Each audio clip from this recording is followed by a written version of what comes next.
Мына бул жерде карасаңыздар, бул хадистин мааниси өтө чоң. Адам баласын ушундай кызуучу убагында, башаламан убагында адашуулардан, ар кандай жаман чакырыктардан кантип кутулуунун бирден бир чоң себебин, бирден бир чоң жолун пайгамбар саллаллаху алейхи вассалам үйрөтүп кетти да. Мына эми хадистин башынан баштап көңүл буралы.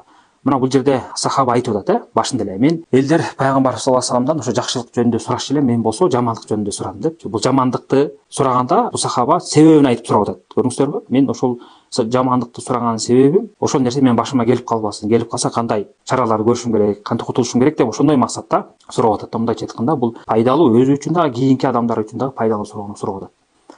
Ошондуктан жалпы эле адам баласы бир суроо бергенде үйрөнүү максатында, билип алуу максатында же сактануу максатында сураш керек. Кээ бир адамдар ислам душмандары болобу, же бирөөгө жеке душмандык кылабы, же бидатчылар болобу, кээ бирөө сураганда суралып аткан адамдан, жооп бере турган адамдан кемчилик издеп, катасын көрсөтүп коеюн, сынап көрөйүн деп ушундай жаман максатта сурашат да, аларга негизи береке берилбейт. Алардын кылган иштери туура эмес. Бул жерде сахаба мына пайдалуу нерсесин сурап атат. Анан ошонун өзүнүн сураган суроосунун себебин айтып атат. Махафатан юдракани дейт. Ошол нерсе менин башыма келип калбасын деп мен сурадым деп.